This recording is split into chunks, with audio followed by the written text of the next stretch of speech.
ప్రభాస్తో మీకున్న అనుబంధాన్ని ఒకసారి మాకు చెప్పండి. అబ్బాయిలు లేరు అనేది అసలు తెలియదు.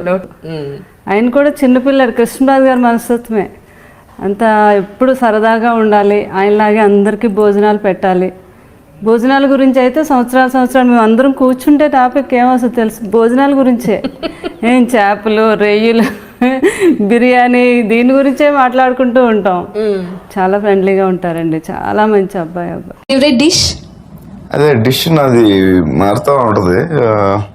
ప్రస్తుతం ఇప్పుడు మీరు అడగగానే నాకు గుర్తొచ్చేది ఇంట్లో బిర్యానీ. ఓకే, మేము మీకోసం బిర్యానీ చేస్తే లంచ్ కి ఇన్వైట్ చేస్తే వస్తారా? డెఫినెట్ గా. బట్ మీరు హైదరాబాద్ లో ఉన్నప్పుడు ప్రభాస్ మ్యారేజ్ ఎందుకమ్మా డిలే అవుతున్నది? అది డిలే అని కాదు బాబు, ఇప్పుడున్న ఈ బిజీ, ఆయనకి దృష్టి అంతా సినిమాలు చేసుకుంటాను అని అంటారు. ఆయనకి పెళ్లి మీద విరక్తి అది అలా అసలు అంటలేదు. చాలా రెస్పెక్ట్ ఇస్తారు, లేడీస్ అంటే రెస్పెక్ట్. మ్యారేజ్ అన్నా కూడా. అనుష్క కొన్నాళ్ళు ఆ టాపిక్ నడిచిందండి. అవునండి, మీడియాలో. ఇంకా మీకు తెలియదే ఉంది, ఒక హీరో, ఒక అందమైన హీరో ఉంటే కామన్ గా అవి జరిగేవే కదా, ఎవరికి ఉంటాయి. అవునండి, నిజాలేంటో మాకే తెలుస్తాయి.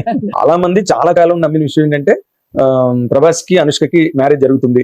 చెప్పాం కదండి, అవన్నీ రూమర్స్ 100% రూమర్స్. ఆయనకి నచ్చి చేసుకోవాలంటే ఎవరు వద్దని ఎవరు ఆయన ఇష్టం.